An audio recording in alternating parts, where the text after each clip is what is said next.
ou bien ici, il disait Denis Coderre, que j'ai invité, je pense que vous connaissez son agenda, est très difficile aussi pour être là. On me disait 16 ans après 16 ans de Denis, Emmanuel, est-ce que tu vas pouvoir chausser les souliers de Denis? Là, j'ai rencontré Denis, j'ai fait une blague, j'ai dit, ouais, les souliers de Denis, là, pas la ceinture en tout cas. Mais j'ai dit, étant donné que dans Saint-Michel, j'avais succédé à Bill Cousano qui était là pendant 26 ans, je me dis, avec un peu d'expérience, 16 ans, on va travailler fort avec toute l'équipe pour être présent et puis pour accompagner le plus que possible tous les citoyens. Et là, j'ai fait le saut. J'arrive, je peux vous dire, à Ottawa, et c'est différent. C'est différent. Je peux dire que par le temps de m'installer ici, c'était pendant la période des fêtes, tout ça. Donc, je peux dire, ça fait à peu près 5 semaines qu'on essaie de vraiment s'installer ici. Mais il s'est passé tellement de choses en 5 semaines. D'abord, brièvement, je regarde à Ottawa. À Ottawa, c'est vrai que j'ai pu participer beaucoup. J'ai eu le temps de poser au moins 4 questions qui touchent l'économie, parce que j'ai toujours dit qu'il faut travailler pour améliorer les conditions de tout le monde, et surtout dans Montréal-Nord, dans Bourassa. Donc, toutes mes questions, c'était sur l'économie pour pousser le gouvernement à aller de l'avant. Et j'ai aussi, pendant que j'étais à Ottawa, fait une déclaration. La première déclaration que j'ai faite, c'était le lundi, suivant les funérailles de M.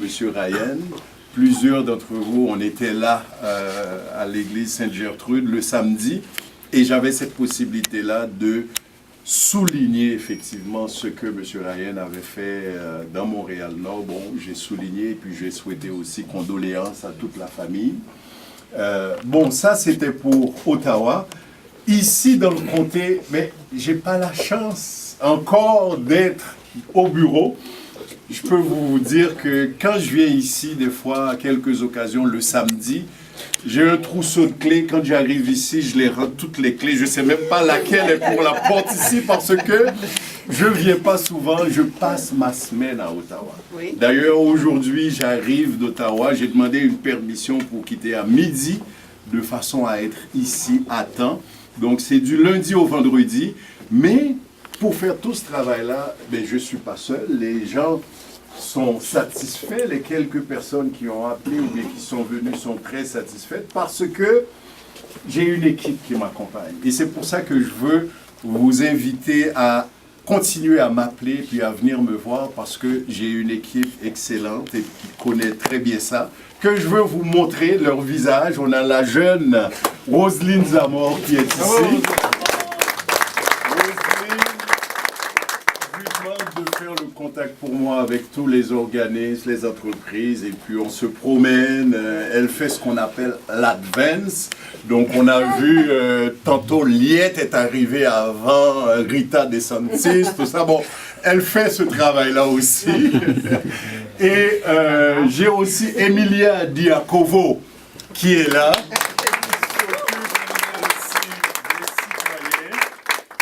Je suis entouré de femmes, et il y a Lise Larosée, qui est Lise Larosée-Lefebvre,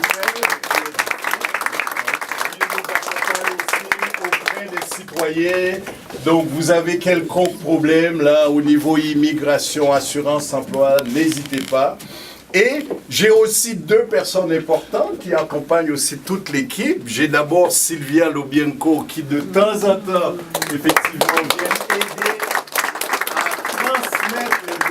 aider effectivement aider les employés. Et il y a le président de l'association aussi, M. Giuseppe Barbieri. Et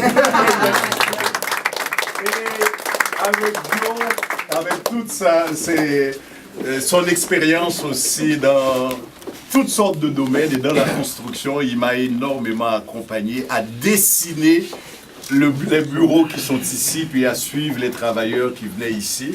Donc, je suis très heureux. Mais en terminant, je veux dire que j'ai comme l'impression que j'étais destiné pour revenir ici à Montréal-Nord. Je pense que j'ai fait plusieurs rues. Dans mes 10 ans ici à Montréal-Nord, j'ai habité au moins à 9 endroits. Et pendant 10 ans, je disais que mes parents déménageaient à chaque année. Et parlant de parents, j'ai mon frère aîné. Moi, je suis le plus jeune de la famille. J'ai mon frère aîné, Richard, qui est ici. Et j'ai ma sœur. Elle dit elle est plus jeune. Non, moi, je suis le bébé de la famille. Ma sœur Viviane, qui est ici. Mes garçons vont être là demain. Et en terminant aussi, je veux dire un grand merci aussi, parce qu'il y en a aussi déjà avec nous. Ce sont des gens qui m'ont accompagné pendant les élections, des bénévoles qui m'ont énormément aidé, les gens du parti, des amis, des bénévoles. Je veux vous dire un très, très grand merci, parce que si je suis là aujourd'hui comme député, c'est grâce à vous tous. Et je viens de voir mon denturologiste qui est arrivé aussi. Monsieur est bien accompagné. Oui, et je veux dire aussi merci à quelqu'un qui me suit, je ne sais pas, là, inconditionnellement. C'est mon photographe. Et grâce à Raphaël, je veux vous inviter tout à l'heure. Vous voyez qu'il y a beaucoup de photos ici. C'est pour vous, ces photos-là. Donc, vous pouvez les prendre et les amener avec vous. C'est gracieuseté de Raphaël Péus. Donc, prenez vos photos. Il y en a, on connaît bien Raphaël parce qu'il y en a plusieurs. Elle a photographié ces personnes-là 2, 3, 4 fois, surtout les femmes. Sa femme est là, mais je le dis quand même. Mais pas qu'elle soit jalouse, ouais. Je disais que c'est comme si j'étais prédestiné effectivement pour être ici dans Bourassa, dans Montréal-Nord, parce que je vous disais, je suis arrivé ici en 74 à l'âge de 13-14 ans et quelques années plus tard, j'ai reçu un certificat que j'ai trouvé il y a peut-être 3 semaines. Et quand j'ai trouvé ce certificat-là, j'étais tellement content, tellement surpris, que j'ai décidé de faire encadrer ce certificat-là que je mets à l'entrée de mon bureau. Je vais vous lire, c'est un certificat de la Chambre des communes. C'est indiqué à Monsieur Louis-Emmanuel Dubourg. Donc imaginez-vous, j'avais peut-être 17-18 ans à l'époque. Et on disait, en tant que député du comté de Bourassa à la Chambre des communes, permettez-moi de vous offrir mes plus sincères félicitations à l'occasion de l'obtention de votre citoyenneté canadienne. Et c'est signé le père de Chantal Rossi, Carlo Rossi, député de Bourassa. Voilà. Et aujourd'hui, je me retrouve député de Bourassa. Donc, j'ai failli pleurer quand j'ai vu ce certificat-là pour dire que à cet âge-là, j'ai gardé ce certificat. Et aujourd'hui, voilà. Donc, je suis